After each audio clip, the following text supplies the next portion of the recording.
नमस्कार दोस्तों, मैं हूं मेघा शंकर और आप देख रहे हैं ग्रहवाणी। आज हम बात करने वाले हैं 2026 के उस खास महीने की जो पूरे साल को 13 महीने का बना देगा। जी हाँ, अधिक मास। इसे पुरुषोत्तम मास भी कहा जाता है। और इसकी खासियत क्या है, क्यों लगता है, कब तक रहेगा, क्या करना चाहिए और क्या नहीं, यही आज हम जानेंगे इस एपिसोड में। दोस्तों, 2026 में आपका पूरा साल 12 नहीं बल्कि 13 महीने का होगा। ये सुनकर कई लोग सोचते हैं, अरे ऐसा कैसे? दरअसल भारतीय कैलेंडर यानी हिंदू पंचांग चंद्रमा की चाल पर चलता है और अंग्रेजी कैलेंडर सूर्य की चाल पर। दोनों की रफ्तार एक जैसी नहीं होती। चांद का महीना थोड़ा छोटा होता है और साल दर साल ये अंतर बढ़ते बढ़ते लगभग 32 महीने में एक पूरे महीने तक पहुंच जाता है। यही बचा हुआ अंतर जब बराबर किया जाता है तभी पंचांग में एक अतिरिक्त महीना जोड़ दिया जाता है और वही महीना है अधिक मास का। यानी ये कैलेंडर का बैलेंस बनाने का एक तरीका है।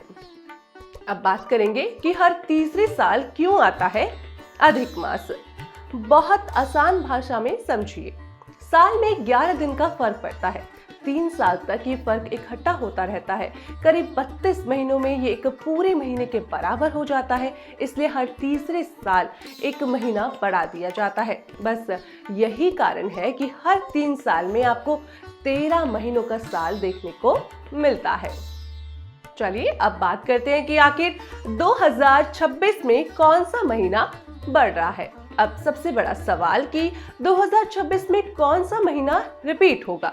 दोस्तों, इस बार ज्येष्ठ महीने में अधिक मास लग रहा है। यानी नए साल में आपको 2 ज्येष्ठ देखने को मिलेंगे, एक सामान्य ज्येष्ठ, दूसरा अधिक मास वाला ज्येष्ठ। इसलिए ज्येष्ठ मास की कुल अवधि लगभग 58 से 59 दिन की होगी।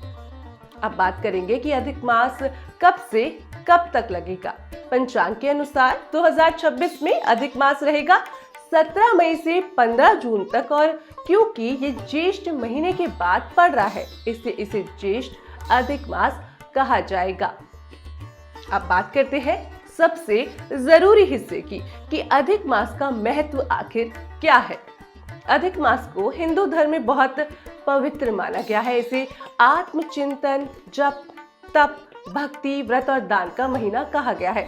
कहते हैं इस महीने में किया गया आध्यात्मिक काम कई गुना फल देता है। ये महीना जीवन को बैलेंस करने के लिए भी माना जाता है। ठीक वैसे ही जैसे कैलेंडर को बैलेंस करने के लिए ये महीना जोड़ा जाता है।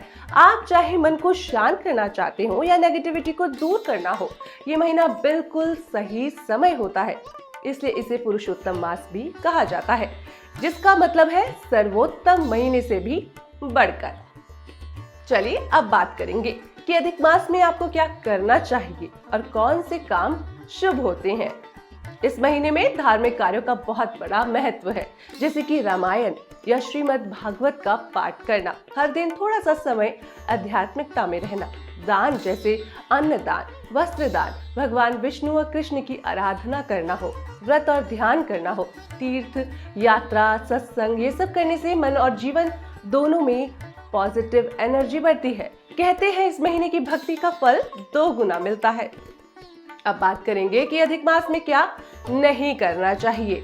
अब आते हैं उस हिस्से पर जो सबसे ज्यादा पूछा जाता है, अधिक मास में क्या नहीं करना चाहिए। दोस्तों, इस महीने में बड़े शुभ काम नहीं किए जाते, जैसे कि शादी, सगाई, गृह प्रवेश, नए घर की नींव, नया वाहन, कोई बड़ा व्यवसाय शुरू करना, बड़े सौदे, क्योंकि ये महीना भौतिक कामों से ज्यादा आध्यात्मिक ऊर्जा के लिए सही माना जाता है। इस दौरान अगर कोई बड़ी शुरुआत की जाए तो कहा जाता है कि चीजें अटक जाती हैं या कई बार परेशानी आ सकती है। इसलिए इस महीने को स्टॉप एंड रीसेट महीना भी कहा जाता है। क्या आप जानते हैं, बहुत लोग कहते हैं कि अधिक मास अशुभ होता है, लेकिन सच आखिर क्या है? असल में यह महीना बेहद शुभ है, लेकिन केवल आध्यात्मिक कामों के लिए।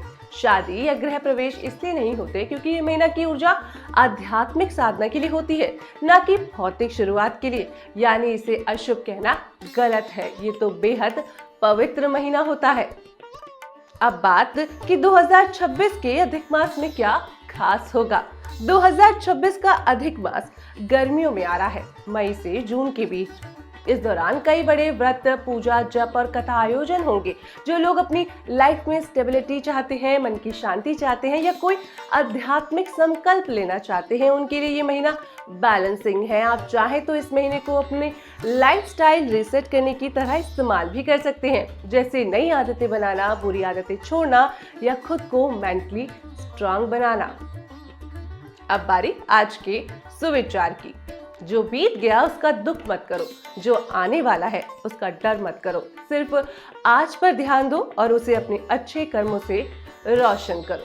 याद रखिए, जैसे कैलेंडर इस महीने से बैलेंस होता है, वैसे ही ये महीना हमारी जिंदगी को भी बैलेंस कर सकता है, अगर इसे सही तरीके से किया जाए तब। मैं हूं मेघा शंकर, आप देख रहे थे गृहवाणी। मिलते हैं कल इसी समय, तब तक के लिए नमस्कार।